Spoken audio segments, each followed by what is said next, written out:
words, our thoughts, and our concerns have summarily been ignored. We would like to open dialogue about this, and we're asking public support. And I must iterate to you, this is not a political movement of any kind. This is a difference in opinion. And we are respectfully moving forward in a discussion, should it be had. We would like everyone to understand that there is a petition that is going around. It is a public petition. Village of Ossining residents and those residents who are registered voters as of the last general election have the right to sign that petition asking the village board to send this bond referendum to a vote of the public. This is a democracy, and the public has a right to decide whether or not to float a $500,000 bond for this project, which is contrary and in contradiction to the comprehensive plan and many people's opinion at this point.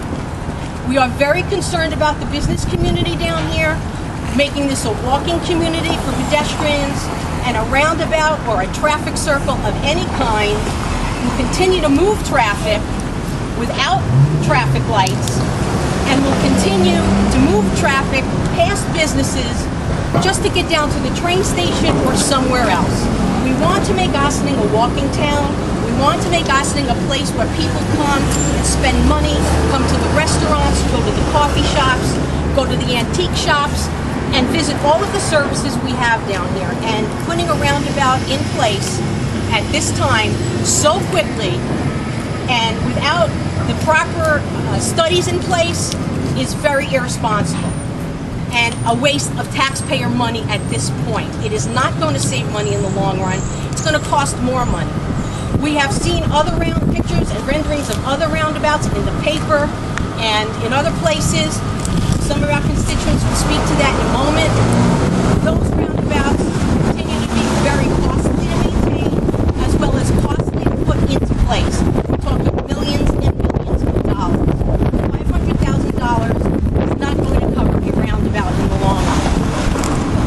At this time, I'd like to introduce to you Kaya Gam, one of our business owners here on Main Street. She's going to say a few words from a business owner's perspective. Hi, Kaya Gam. As a business owner on Main Street and village resident, my concern is first and foremost that a decision is made out of context with the development of downtown. I would like to see the traffic issues at the Five Corners intersection addressed more comprehensively and in conjunction with concrete plans for Market Square and the post office parking lot. I'm asking the village to act responsibly and show us how their solution to a perceived traffic problem fits in with a comprehensive plan. What is going into those parking lots? Will it be mixed use, residential, small business, and parking, or something completely different?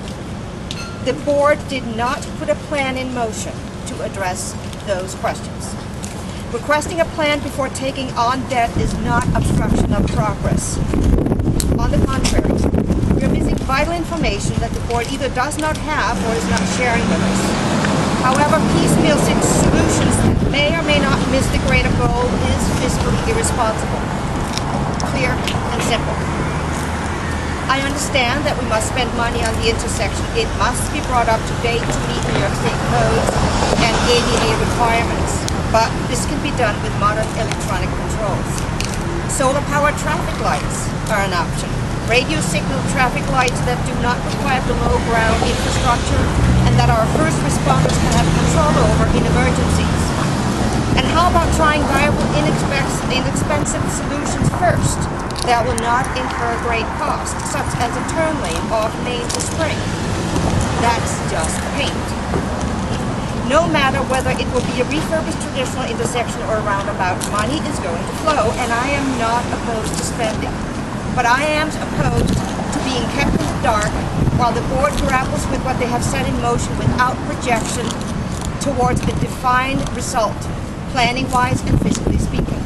This project is open-ended. So what is it about? It's about process. It's about a village board who prides itself with meeting business owners, residents, and various boards and commissions, but who still does not listen to its constituents. It's about thinking cars first, pedestrians last. It's about a misguided understanding of the fabric of traffic and how to create a multi-vehicular village center. And it's about a lack of transparency. We know the roundabout will cost a lot more than $500,000. It's an unrealistic number. But the village board is not telling us how much they think it will take. There is no discussion or budget available for the entire project. And it is the village residents that will carry the cost, not the commuters who do not live in the village, and they are many. It's a seat-of-your-pants planning that does not befit our village government. I want to finish with a quote from Fred Kent, who is part of the Project for Public Spaces. If you design cities for cars and traffic, you get cars and traffic. If you design for people and places, you get people and places. Thank you.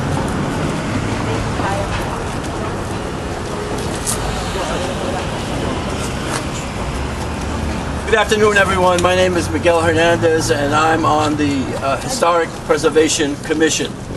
As a commissioner of this particular board, who is specifically charged with the responsibility of taking care of this historic district. This district, believe it or not, ladies and gentlemen, is on the National Register of Historic Places. The state government and the federal government have so declared it.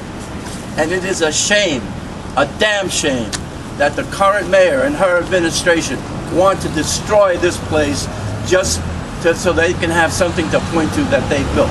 Now, I'm here today with two former mayors, Mayor Perillo and Mayor Hanna. Would you come forward and join me, please? And we're all on opposite parties, but this gives you an idea of the fact that many people here are totally against this, regardless of party. They see this not as a political decision, but as a decision to destroy a very historic district. Anything you do here has to come before the Historic Preservation Commission. And I want to tell you, as the official body, we, the commission, were never consulted. So the village created a Historic Preservation Commission and then ignored it. They created a planning and zoning board and they ignored it. They created an environmental review commission and they ignored that. So we cannot stand for this. When you have citizens volunteering their time and former mayors and former elected officials united against this thing, you have to know, and you have to see that this thing should not be built. It's going to cost $9 million at least. They claim it's $500,000. No way they could put a circle here for $500,000. And they're going to come back to the well and ask us again and again and again for more and more money. When is this craziness, when is this madness going to stop? Thank you very much.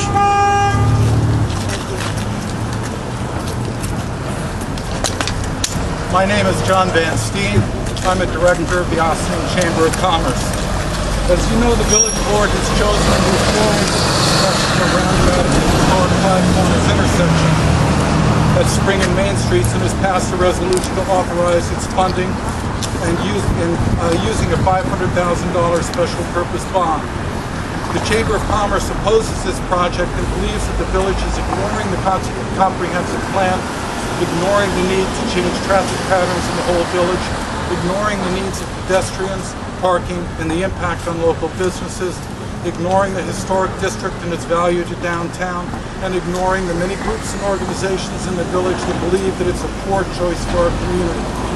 Additionally, the village has ignored obtaining a certificate of appropriateness and has not done an environmental impact study, let alone proven the need for the project. The Greater Austin Chamber of Commerce is opposed to this project and has launched a campaign to force a bond issue, to force the bond issuance to a permissive referendum, i.e. a vote of the Austin taxpayers. We believe the board should be responsible and must answer the following questions before funding this project.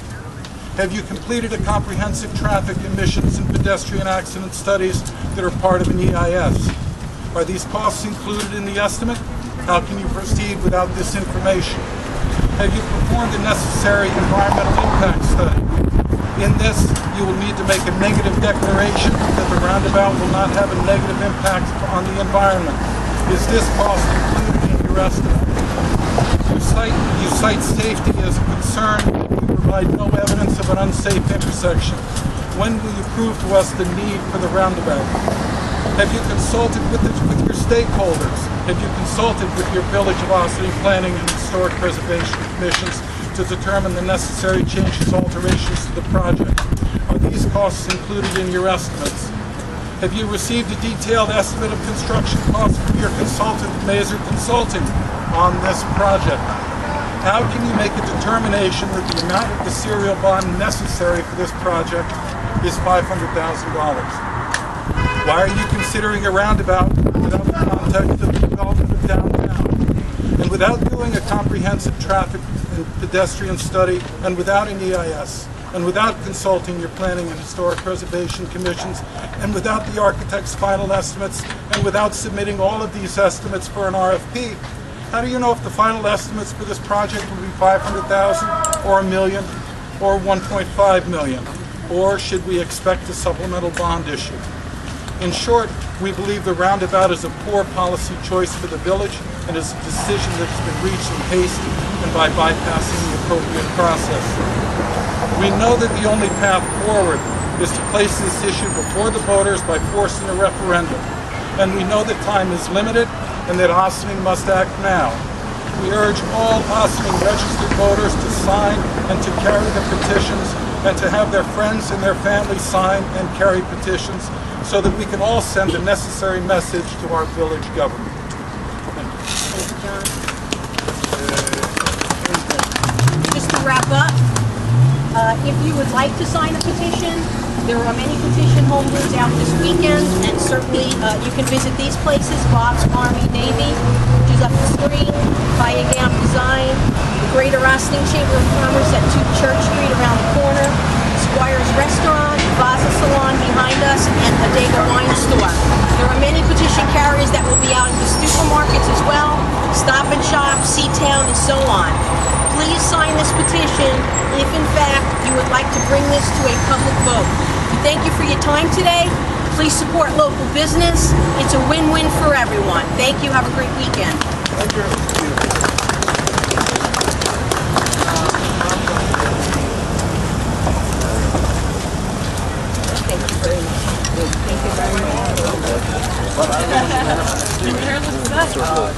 You're about to.